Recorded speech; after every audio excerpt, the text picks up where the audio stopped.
There have been rumblings about Resident Evil 9 being open world in the wake of Dragon's Dogma 2's success.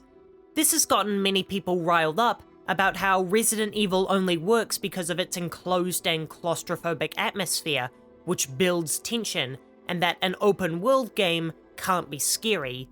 I'm here to quell those fears and explain not only how a Resident Evil open world game works, but that it already has several times.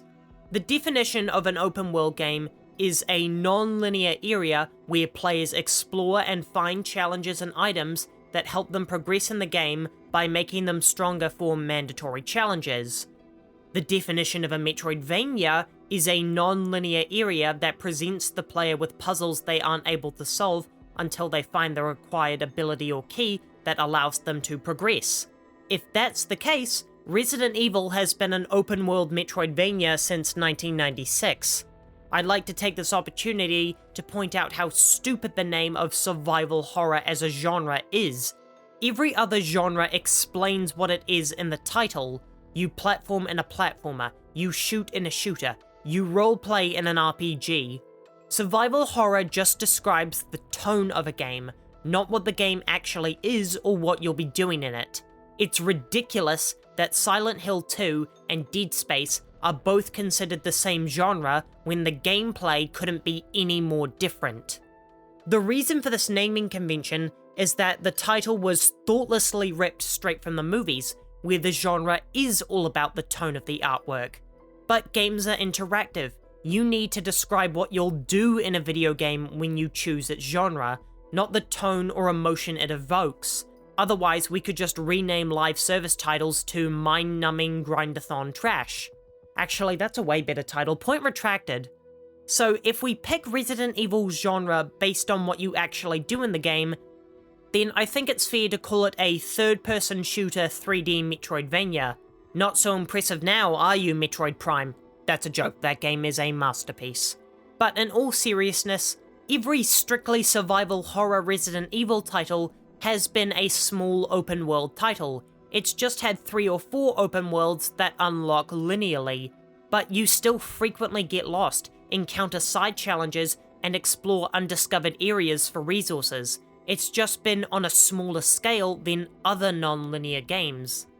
I also get the concern that Resident Evil will lose its scariness in this new open world format, but I think there are plenty of ways to make an open world scary. The most effective jump scares come out of nowhere. See? And an open world provides an excellent way for non-scripted jump scares to happen. Remember when Man-Bat would show up in Batman Arkham Knight and make the player's heart jump into their throats? Imagine a game built around that, where jump scares have triggers when you go to a specific area, but only have a low chance to activate, so it keeps the player on their toes every time. A non-scripted setting also means that battles could be more intense, as there wouldn't be any built-in safety features like a nearby safe room or crate with lots of ammo, like there could be if the fight took place in a hallway. I haven't played this game, but apparently Days Gone's horde battles were everything that the player wanted from an open-ended zombie escape, but they were just hidden too deep in the game for anyone to get there. Who's to say Resident Evil couldn't overwhelm you in the same way? Imagine if the werewolf attack at the start of Resident Evil Village was what stepping out into the open world was like every time on higher difficulties. Besides, I'm sure that when they say an open world, they surely mean some kind of city, because it's been a while since we've had a new installment set in an urban setting. Towering skyscrapers and tight alleyways would still fill the player with dread as they walk down shadowy streets, and there are definitely going to be buildings we can enter. I'm sure that most of the story missions will be linear levels, and that's where the true horror will lie.